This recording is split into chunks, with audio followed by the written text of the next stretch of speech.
नमस्कार दर्शकों, आप देख रहे हैं अभी न्यूज़।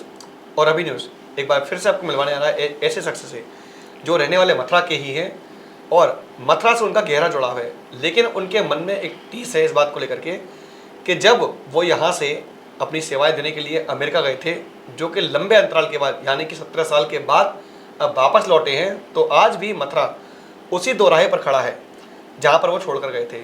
यानी कि विकास के नाम पर इनकी नज़रों में मथुरा में कुछ खास नहीं हुआ है। और इसके लिए विशेष रूप से ये यहाँ के जो राजनीतिज्ञ हैं, जो यहाँ के जनप्रतिनिधि हैं, उनको जिम्मेदार मानते हैं।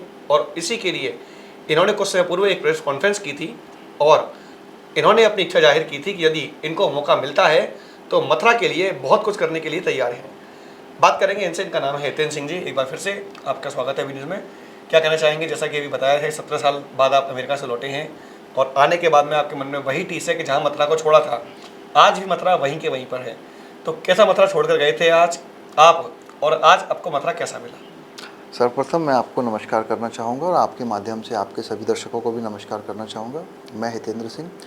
आज वर्तमान स्थिति को अगर मैं मथुरा से कंपेयर करूँ तो आप ये मान के चलिए कि अगर मैं अपने बचपन का अगर समय करूँ और वर्तमान समय में मैं एक वह विद्यार्थी था जो मथुरा से वृंदावन तक सिर्फ साइकिल से पहुँच जाया गया करता था।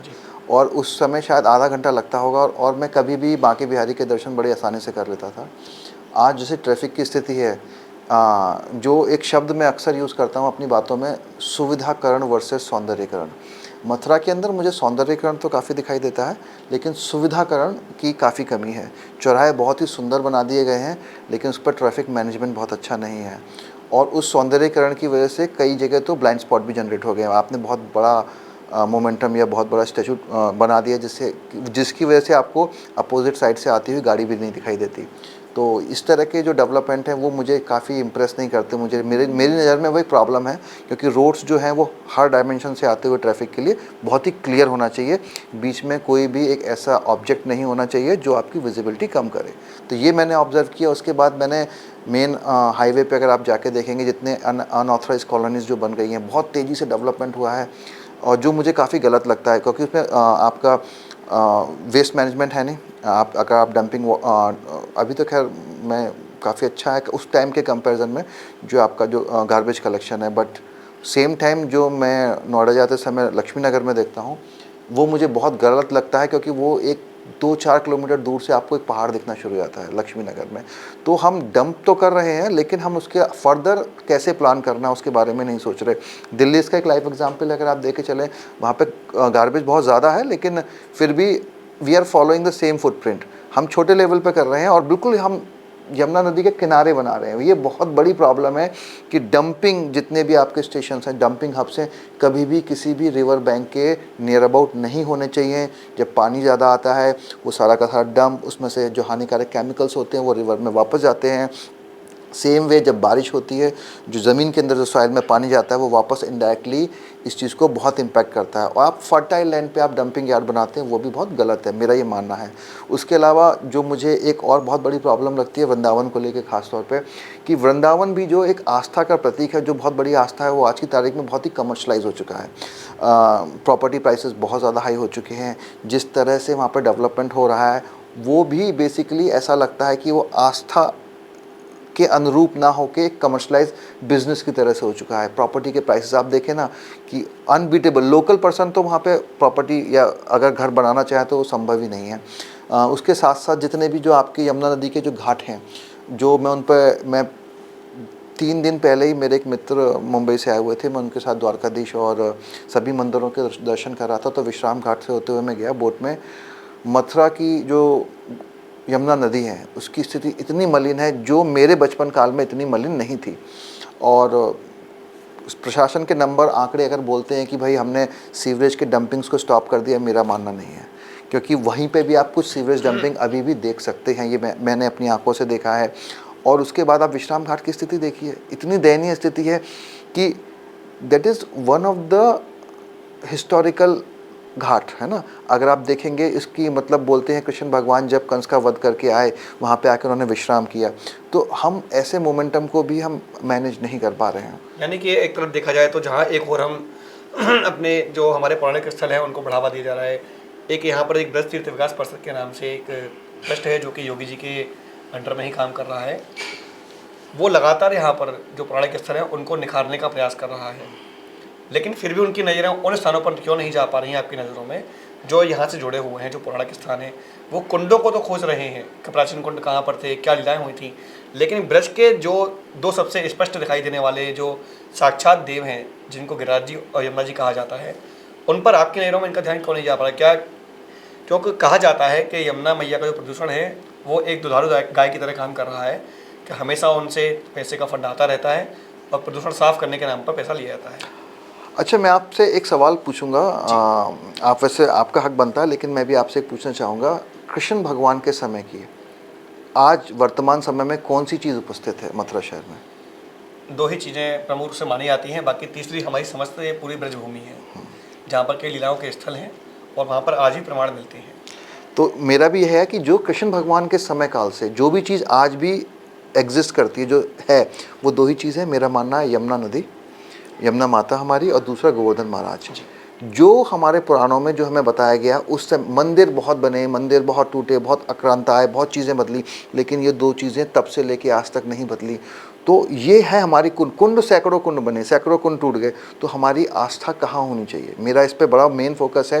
जब हम नदी, यमुना नदी की बात करते हैं, तो जब हम, जैसे मैंने अभी आपको बोला थोड़ी देर पहले कि जब हम सौंदर्यकरण और सुविधाकरण की बात करते हैं, आप जिस विकास परिषद की बात कर रहे हैं, वो सौंदर्य, मेरा मानना है, व्यक्तिगत मेरा मानना है, वो सौंदर्यकरण पर ज़्यादा फोकस कर रहे हैं सुविधाकरण की जगह।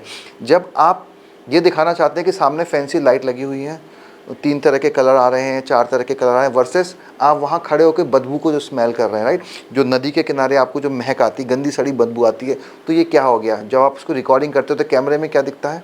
सौंदर्यकरण चीज़ें, लेकिन सुविधाकरण नहीं है, क्योंकि आप वहाँ बैठ के उसको आनंद, उस माहौल का आप आनंद ही नहीं ले सकते। चलिए बात करते हैं आपकी राजनीति को लेकर के। जैसा कि आपने इच्छा जताई थी कि यदि मुझे मौका मिलता है तो मथुरा के लिए कुछ करूँगा, ऐसे में आपके पास में क्या विकल्प हैं? क्यों देखिए, जब भी लोग आते हैं राजनीति में, तो सबसे पहले मैं आपको बता दूं कि यहाँ पर आप 15 साल से बाहर थे, आपने लगभग 3 चुनाव नहीं देखे होंगे, लेकिन जब भी चुनाव आते हैं तो जितने भी प्रत्याशी हैं, चाहे वो पार्षद प्रत्याशी हों, चाहे वो विधायक प्रत्याशी हों, चाहे सांसद के प्रत्याशी हों, वो सभी आकर के यमुना जी की पूजा करते हैं और वहाँ पर आकर के वादे करते हैं, दावे करते हैं और कस्में खाते हैं कि जैसे ही मैं चुनाव जीतूँगा, मेरा सबसे पहला काम होगा माँ यमुना को स्वच्छ कराना। ऐसे में आपके पास में क्या विकल्प हैं, क्या रास्ते हैं या क्या उपाय हैं जिनसे आप यमुना को स्वच्छ करा सकें? आपके पास में क्या प्लान है इसका? यहाँ पर ना बहुत ही ये चैलेंजिंग क्वेश्चन है और बहुत ही इजी इसके सॉल्यूशंस भी नहीं, मैं स्पष्ट तौर पे कहूँगा और मैं इस चीज़ को मानूंगा, क्योंकि जो ये नदी है, ये कोई एक तालाब या घाट नहीं है। इसमें ना मल्टीपल स्टेट्स का इन्वॉल्वमेंट है, और ख़ास तौर पे जो यमुना का जो मैक्सिमम जो पॉल्यूशन है, अगर हम स्टेट्स पे बात करें तो जो मैक्सिमम जो है वो 80% पानी तो पहले ही कंजप्शन हो जाता है दिल्ली से आने से पहले। तो हम लोगों के पास तो 20% पानी आता है जो एक्चुअल यमुना का पानी है। उसमें से जो बचा हुआ जो पानी है उसमें 70% आपका डंपिंग है, दिल्ली का पूरा सीवरेज का सारे डंपिंग से। तो इसमें ना एक व्यक्ति विशेष से ज़्यादा एक समाज की, एक हर स्टेट की जो पार्टी है, जो रूलिंग गवर्नमेंट है, उसके इन्वॉल्वमेंट की ज़रूरत है। और थोड़े से जो हमारा आस्था का जो जिस तरह से हम कार्य करते हैं उसमें भी इम्प्रोवाइज़ करने की बहुत ज़रूरत है। जिस चीज़ को हम पहले फॉलो करते थे उससे कम करने की ज़रूरत है। लेकिन जो व्यक्तिगत अगर मैं टेक्नोलॉजी के वाइज में जाऊँ तो जो मेरा मानना है, मेरा ये मानना है, मथुरा से लेके दिल्ली जहाँ से भी यमुना आती है, बल्कि पूरी यमुना के अंदर हर 10 किलोमीटर पर एक सेंसर पॉइंट होना चाहिए जो आपको अटैच होना चाहिए और जो आपको बताना चाहिए कि मथुरा या फिर किसी भी क्षेत्र में जहाँ यमुना नदी आ रही है वहाँ पे पॉल्यूशन का लेवल क्या है। जब हमारे पास इतनी टेक्नोलॉजी है हम उसको इस्तेमाल कर नहीं कर सकते, हम एक ऑटोमेटिक सेंसर लगाएं। उसके बाद मेरा दूसरा मानना ये है कि हम एक स्मॉल लेवल पे हर 100 किलोमीटर से 150 किलोमीटर के बीच में हल्का सा वाटर ट्रीटमेंट सॉल्यूशन यमुना के ऊपर ही, मतलब मैं ये नहीं कहता आप उसको ड्रिंकिंग कैपेबल बनाएं, लेकिन आपका ट्रीटमेंट होता है वो पार्शियल क्लीनिंग होती है, जो आप ना जो सल्ट है, जो आपकी जो गंदगी है, उसको कुछ हल्का सा केमिकल्स होते हैं, कुछ प्रोसेस होते हैं, उसके थ्रू आप क्या करते हैं, उसको आप नीचे ले आते हैं और जो क्लीन वाटर है वो ऊपर की तरफ आपका जो प्योर वाटर जो विजिबल होता है वो ऊपर तैर जाता है। इस तरह का ट्रीटमेंट करने की बहुत आवश्यकता है। 2 चीज़ें ये हो गई। तीसरा ये है कि जैसे कि आपका हरियाणा में जो आपका बहुत अच्छा जो वाटर ट्रीटमेंट सिस्टम जो बना है, जो काफ़ी इम्प्लीमेंटेड है, 2 मेजर, एक आई थिंक सोनीपत में है और एक शायद हिसार में, मुझे ढंग से याद नहीं है, मैं सब माफ़ी चाहूँगा उसके लिए। दोनों वाटर ट्रीटमेंट बहुत अच्छे से काम कर रहे हैं, लेकिन वहाँ से लेके यहाँ तक उस ट्रीटमेंट से लेके मथुरा तक आने के बीच में मेरे को नहीं लगता कि कोई बहुत अच्छा, इतना अच्छा वाटर ट्रीटमेंट सॉल्यूशन इम्प्लीमेंट हो मैं चुका। आपको बता दूं कि कई सारे सर्वे और सैटेलाइट के व्यू से स्पष्ट दिखाई देता है कि यमुना के बाद में कई किलोमीटर तक, दिल्ली के बाद में कई किलोमीटर तक यमुना का पानी की एक बूंद तक नहीं है। केवल और केवल जो यमुना के आज हम लोग देख रहे हैं, यहाँ पर मथुरा में दर्शन करते हैं यमुना जल के, वो केवल और केवल इकट्ठा हुआ हाँ। जो अन्य स्रोतों से पानी है, केवल वो आता है। चलिए बात करते हैं मथुरा की ट्रैफिक व्यवस्था को लेकर के। जैसा कि आपने कहा था कि ट्रैफिक में अभी तक कोई बदलाव नहीं हुआ है, चौराहों पर आपने देखा हालत ख़राब पड़ी हुई है, उसके लिए क्या प्लान है आपके पास में? क्योंकि आपने राजनीति मानने की इच्छा जाहिर की है और आज जो हम बात कर रहे हैं वो भी इसीलिए कर रहे हैं कि युवा नेता को मौका चाहिए था। तो आपके पास में आखिर क्या प्लान है कि मथुरा के जो चौराहे हैं उन पर बिल्कुल ट्रैफिक जो है सुचारू हो सके? देखिए, मैं एक शब्द यूज़ करता हूँ, अडॉप्शन। अडॉप्शन का बेसिकली मतलब यही है कि हम किसी चीज़ को एक टेम्परेली हम उसको अडॉप्ट कर ले रहे हैं और उसके बाद होता क्या है कि जब अडॉप्ट कर लेते तो हमारी जिम्मेदारी बन जाती है उस समय के लिए उस चीज़ को मैनेज करने के लिए। तो मेरा क्या मानना है कि मथुरा के अंदर दो चीज़ों की बहुत बड़ी प्रॉब्लम है। एक तो जो लोकल ट्रैफिक जो है, लोकल ट्रैफिक में भी अगर आप देखे चलेंगे, जो आप जो ट्री वर्ड यूज़ करते हैं, जो इलेक्ट्रिकल व्हीकल है, वो एक तरह से तो बहुत अच्छा है कि उसने पॉल्यूशन को बहुत कंट्रोल कर लिया है, लेकिन जो उसका जो बेतरतीबी तरीके से उसका चलाना, जो कृष्णा नगर चौराहे पे गंदी तरीके से खड़ा करना, लक्ष्मी नगर चौराहे पे गंदे तरीके से खड़ा करना, वृंदावन कट पे, छठी तरफ, मतलब कई जगह टाउनशिप पे बहुत बड़ी प्रॉब्लम है। तो मेरा यह मानना है कि उस क्षेत्र में कैसे कार्य करेंगे। अडॉप्शन की जब मैं बात करता हूँ तो जो मथुरा के जो बहुत बड़े धनी, संपन्न और धनाढ्य व्यापारी वर्ग हैं, हम उनको वो चौराहा उनको दें 1 साल, 2 साल, 3 साल के लिए। हम उनको फुल अलाउ करें कि आप जो भी बोर्ड होर्डिंग जो भी लगेंगी वो आपके होंगे, आप जैसे चाहें उसको कमर्शलाइज़ करें, जैसे चाहें मार्केट करें, बट सेम टाइम आपकी रिस्पॉन्सिबिलिटी ये होगी कि आप वहाँ पर कुछ ट्रैफिक कंट्रोल करने के लिए अपने जो प्राइवेट सेक्टर के जो सिक्योरिटी पीपल होते हैं वो देंगे। साथ में आप जो ट्रैफिक सिग्नल, जैसे मैंने मैक्सिमम जो सिग्नल्स देखे हैं उसमें क्या होता है कि वो ऑरेंज लाइट ऑन करके छोड़ देते हैं, वो ब्लिंक ब्लिंक करती रहती है और आपको जिसको जैसे निकलना लेफ़्ट राइट करके निकलते हैं। शाम के समय और सुबह के समय स्थिति बहुत ही भयावह हो जाती है। आपको इवन जो आपका नेशनल हाईवे उसके ऊपर से आपको निकलने के लिए भी आधा घंटा आपको लग जाता है। तो और पुलिस कांस्टेबल्स जहाँ पे खड़े रहते हैं। तो मेरा ये मानना है जब आप अडॉप्शन की बात करेंगे तो उसकी एक प्रतिष्ठा, उस सामाजिक व्यक्ति की या जो भी आपका बिजनेस में, उसकी प्रतिष्ठा भी दाव पे लगेगी। उसके फोर फादर्स, उसके पूर्वजों के नाम पे अगर वो चौराहा होगा तो, और गवर्नमेंट को क्या करना चाहिए कि ना उसको टैक्स बेनिफिट्स देने चाहिए उस चीज़ को लेके कि भैया आपने इतना पैसा खर्च किया, हमने आपको टैक्स बेनिफिट्स दीजिए। तो इसमें 2 बेनिफिट होंगे। एक पहला बेनिफिट क्या होगा कि हमें लोकल एडमिनिस्ट्रेशन मिलेगा, कुछ हर चौराहे पे 10 से 20 लड़कों को रोज़गार मिलेगा जो मथुरा के लोकल होंगे, जिसमें से 2 लड़के ट्रैफिक मैनेजमेंट कर रहे होंगे। आप वहाँ नंबर लिख के डाल दीजिए कि अगर ये ट्रैफिक लाइट बंद है इस पर कॉल करिए, वो व्यक्ति आएगा तुरंत उसको फिक्स करके जाएगा। लोकल 4 से जो होमगार्ड्स होंगे वो ट्रैफिक को कंट्रोल कर रहे होंगे। मार्केटिंग एड्स आएंगे तो उसके लिए भी आपको पैसा जाएगा, सौंदर्यीकरण भी होगा, तो लोकल एम्प्लॉयमेंट डेवलप होगा। बहुत बड़े लेवल पे नहीं होगा पर चौराहे पे मैं बेट के साथ, मतलब शर्त के साथ कह सकता हूँ कि 10 व्यक्तियों को एक रोज़गार मिलेगा। अब आपने मुझसे एक और चीज़ बोली थी कि क्या कहते हैं कि जो आपका जो ट्रैफिक है अब उसको और फर्दर कैसे कंट्रोल कर सकते हैं। तो मैं जहाँ तक मानता हूँ काफ़ी सारे मैंने कैमरेज लगे देखे हैं यहाँ वहाँ, लेकिन मैं ट्रैफिक एजुकेशन को भी ना एक हाई स्कूल के सब्जेक्ट का मतलब मेरा रिकमेंडेशन है, क्योंकि मैं एजुकेशन पॉलिसी को कंट्रोल नहीं कर सकता वर्तमान स्थिति में, लेकिन जो ट्रैफिक जो है ना वो भी एक आपके हाई स्कूल का एक सब्जेक्ट होना चाहिए। जो बच्चा जो भी छठी से लेके 10वीं के बीच में सीखता है वो मैक्सिमम उसकी फर्स्ट टाइम लर्निंग होती है और वो उसके दिमाग में हमेशा छपा रहता है। ये मेरा मानना है, व्यक्तिगत तौर पे भी मेरे साथ भी यही हुआ है। तो मैं चाहता हूँ कि ये जो basic driving sense, basic driving lessons, ये भी बच्चे के सिलेबस में होना चाहिए। जैसे वो साइंस का पेपर दे रहा है, जैसे वो एक मैथ का पेपर दे रहा है, फिजिक्स का पेपर दे रहा है, इसी तरह से ये भी चीज़ उसमें होनी चाहिए। तो इस तरह से करके हम जब स्लोली इन सब चीज़ों पे काम करेंगे तो डेफिनेटली मथुरा में ट्रैफिक की जो स्थिति है उस पर काफ़ी कार्य होगा। चलिए बात करते हैं आपके युवा होने की। आपने कहा था युवा नेता को मौका देना चाहिए।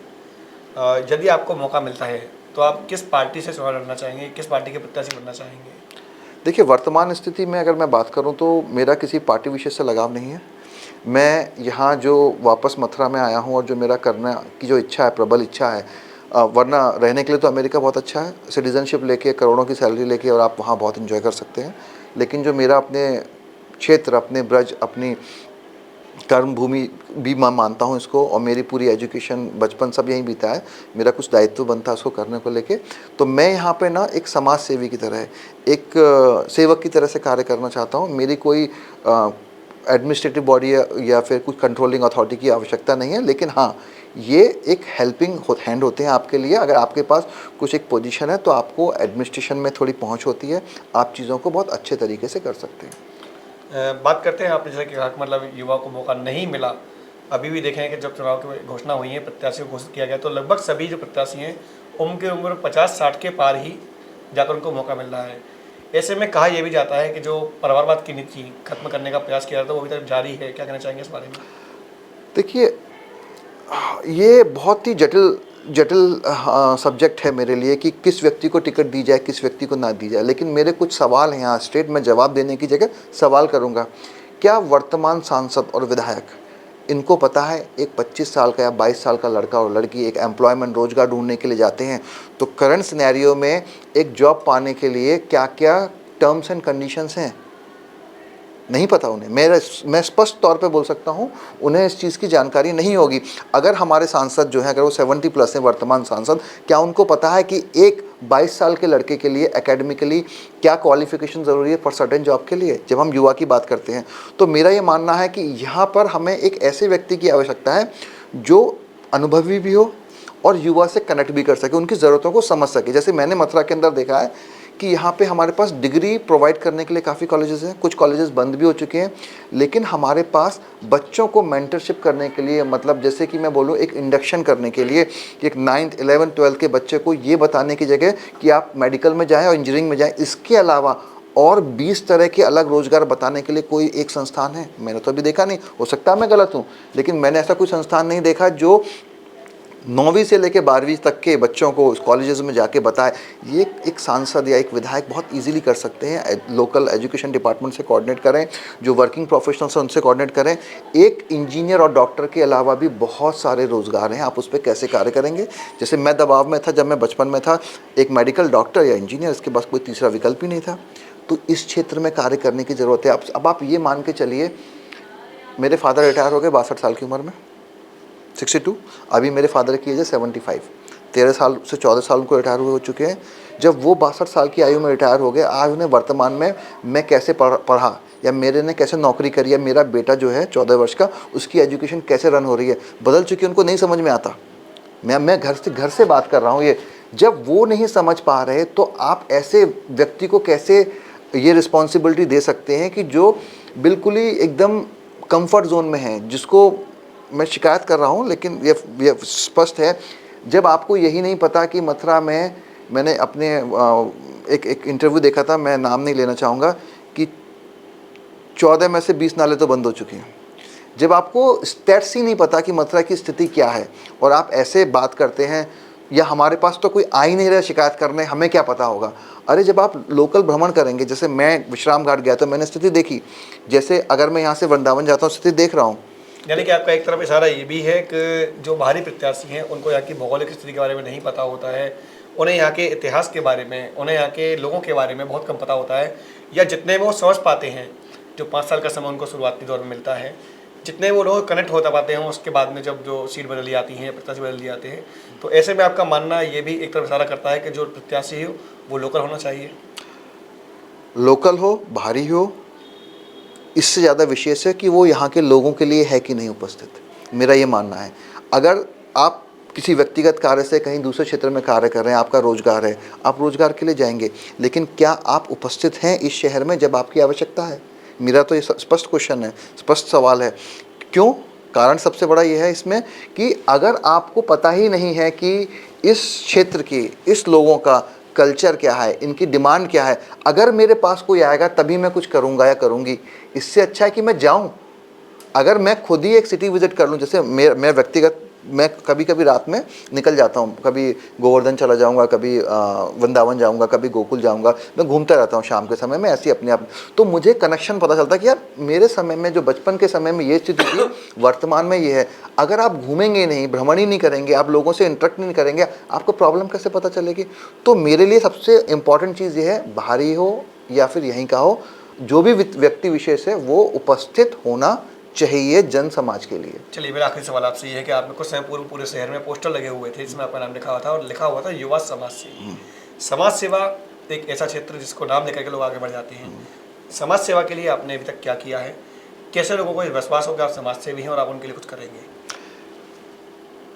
थोड़ा सा इसका बखान करना मेरे लिए थोड़ा तुच्छ है। मैंने लेकिन प्रश्न ऐसा है हाँ कि नहीं, जो मैं सामने आपको इसका जवाब दूंगा, लेकिन आप समाज के लिए कुछ करते हैं फिर उसी का बखान करते हैं, थोड़ा तुच्छ व्याख्यान होता है। लेकिन मैं इस बारे में आपसे बोलूँगा, जो मेरा जो बेसिक जो कार्य है, मैं एजुकेशन में काम कर रहा हूँ, शिक्षा के क्षेत्र पर कार्य कर रहा हूँ, क्योंकि मेरा ये मानना है कि आप एक छोटे बाल मन में जो एक विश्वास जगा देंगे तो आप उसके अंदर जो आस्था जगा देंगे, या धार्मिक आस्था नहीं, समाज के प्रति भी आस्था जगा देंगे, वो आगे कार्य करेगी। तो इसी क्षेत्र में जो ग्रामीण स्कूल हैं यहाँ पे, गवर्नमेंट स्कूल, क्योंकि मैं खुद एक सरकारी स्कूल का विद्यार्थी रहा हूँ, मैं यहाँ पे ब्लैकस्टोन, फिर क्लेंसी इंटर कॉलेज, फिर GIC, फिर KR डिग्री कॉलेज यहाँ से पढ़ा हुआ हूँ। तो मैं अपने पुराने स्कूलों में जाके जो मेरा थोड़ा बहुत सहयोग बनता है मैं वो करता हूँ। पूरे मथुरा जो सांसद क्षेत्र है, जो आपकी उस पूरे क्षेत्र में मैं यहाँ पे जो ग्रामीण स्कूल हैं, जो आपके प्राइमरी स्कूल्स हैं, मैं उसमें कार्य कर रहा हूँ। और इसी क्षेत्र में मैंने आपका थोड़ा सा जो अनाथ आश्रम है या जो नीडी पीपल्स हैं, मैं उनके लिए करता हूँ। नंबर्स तो अभी स्टैट्स ऐसा कहना है नहीं, क्योंकि मैं किसी से चैरिटी नहीं लेता। जो भी डोनेशंस हैं, जो भी कार्य है, वो मैं अपने व्यक्तिगत तौर पर करता हूँ। उसके अलावा जो समाज से जुड़े मुद्दे हैं, मैं उस पर बोलने में कभी चूकता नहीं हूँ। और उसके बाद अगर आप देखेंगे तो जो मैंने आपसे थोड़ी देर पहले कहा था कि यंग यूथ को आपको बताने की ज़रूरत है करियर में क्या है, तो मैं काफ़ी सारे यहाँ कॉलेजेस वगैरह में, मतलब फ्री लेक्चर्स, फ्री गेस्ट, जितने भी मैं युवाओं को मेंटरशिप दे सकता हूँ अपने करियर स्ट्रगल्स के बेसिस पे, मैं कोई चार्जेस नहीं होते। मैं लोकल मथुरा के लड़के को ही चाहता हूँ कि वो यहीं पर रोज़गार डेवलप करे, यहीं पर कुछ कार्य करे। मेरा ऐसा प्रयास है, मैं इस क्षेत्र में कार्य कर रहा हूँ। और भविष्य का जो मेरा प्लान है, ये राजनीति हो या ना हो वो एक दूसरा विषय है। मैं भविष्य के आपको अगले महीने से अपने जो गोल हैं, वो मेरे गोल ये हैं कि मैं प्रशासनिक स्तर पे अप्रूवल के लिए कोशिश कर रहा हूँ। और उसके बाद मैंने अलग अलग क्षेत्रों में अपनी टीम और मैंने खुद में जाके सरकारी विद्यालयों में भ्रमण करके वहाँ की बेसिक आवश्यकताएं, मेरा ना किताबें देना, यूनिफॉर्म देना बच्चों को, उसमें विश्वास कम है, क्योंकि गवर्नमेंट ऑलरेडी काफ़ी चीज़ें कर रही है। मेरा जो है स्कूल के अंदर मूलभूत सेवाएं प्रदान करना है, जिसको वर्तमान विद्यार्थी के साथ साथ भविष्य के आने वाले विद्यार्थी भी यूज़ कर सके। जैसे कि कई स्कूलों में जर्जर स्थिति में बिल्डिंग्स होती हैं, तो मैं उसमें इंफ्रास्ट्रक्चर पर थोड़ा कार्य करता हूँ। वाइट वॉश कराने होते हैं, मैं उस पर कार्य करता हूँ। पंखे, बिजली, इस तरह के कार्य। मेरा ये व्यक्तिगत तौर पे मानना है कि अगर आप 100 बच्चों से इंटरेक्ट करते हैं, अगर आपकी सोच के साथ अगर 1 या 2 बच्चे भी आपको 1 साल में अगर आपको फॉलो करने लगे, आप इम्प्रेस हो जाएं आपसे, या उस तरह की चीज़ें करना लगे, तो आपके पास अगले 10 साल में आपके पास 100 लोगों की एक टीम होगी जो आपकी जैसी सोच के साथ कुछ कार्य करना चाहेंगे। तो दर्शकों, देखा, आज हमारे साथ मौजूद थे हितेंद्र सिंह, जिन्हें लोग युवा समाज सेवी के नाम से जानते हैं, जिन्होंने कुछ समय पूर्व अपना काफ़ी अच्छा प्रचार किया था और इनकी तैयारियां थी कि वो जल्द ही राजनीति में आए और जनता के लिए कुछ कार्य करें। लगातार ऐसे ही लोगों से हम आपको मिलवाते रहेंगे। फिलहाल के लिए लेते हैं यहीं पर विराम। मैं अपने सहयोगी गोपाल जग्गा के साथ गोपाल चतुर्वेदी, अभी न्यूज़। धन्यवाद।